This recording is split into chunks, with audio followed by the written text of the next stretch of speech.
Hello दोस्तों। इस video में मैं बात करने वाला हूँ हिस्ट्री ऑफ इकोनॉमिक्स की।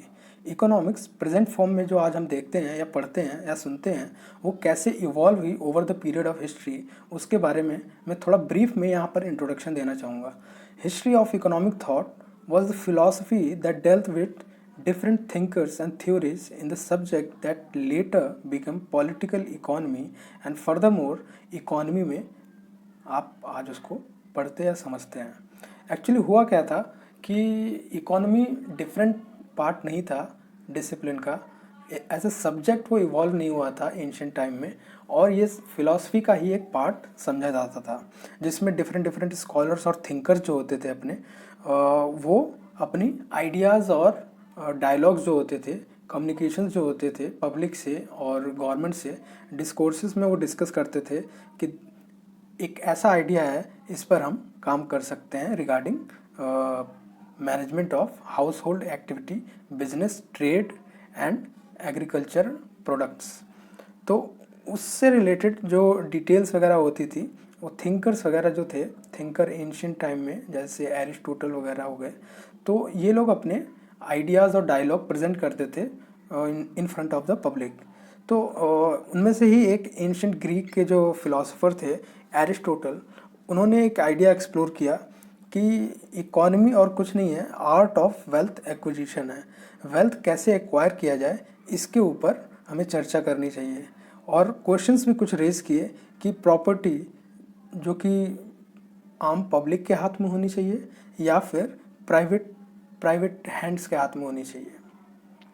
तो इसके ऊपर डिस्कशंस वगैरह भी उस समय जो डिस्कोर्सेस हैं वो रिकॉर्डेड हैं हिस्ट्री में।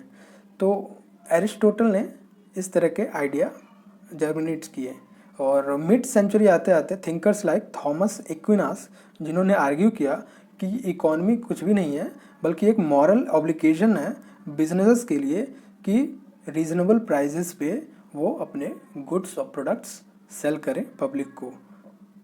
एक मॉरल ऑब्लिगेशन बताया थॉमस एक्विनास ने।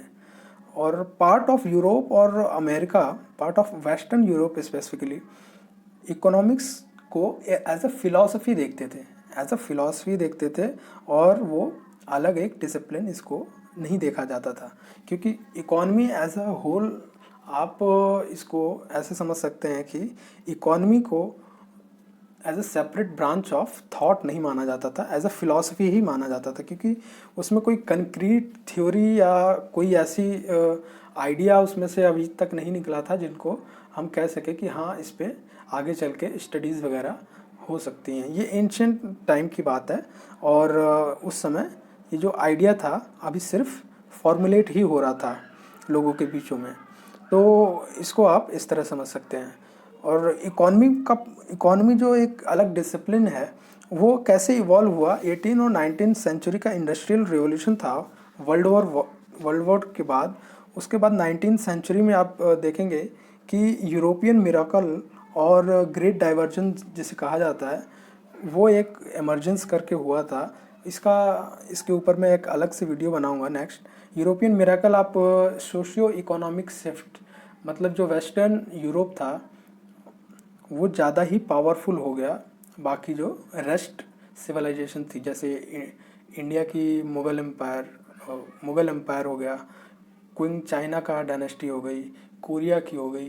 तो इन सब से ज़्यादा डोमिनेंट फोर्स हो गया था after the 19th century world war के बाद, इंडस्ट्रियल रिवोल्यूशन के बाद। तो उसकी वजह से इकोनॉमी को as a specific particular discipline एक इम्पेचस मिला जिसने इकोनॉमी को ग्रोथ प्रोवाइड किया, डेवलपमेंट प्रोवाइड किया इन दैट एरा। तो इसकी वजह से आप इसको देख सकते हैं कि इकोनॉमी लेटर ऑन एक अलग डिसिप्लिन के रूप में उभर कर आया।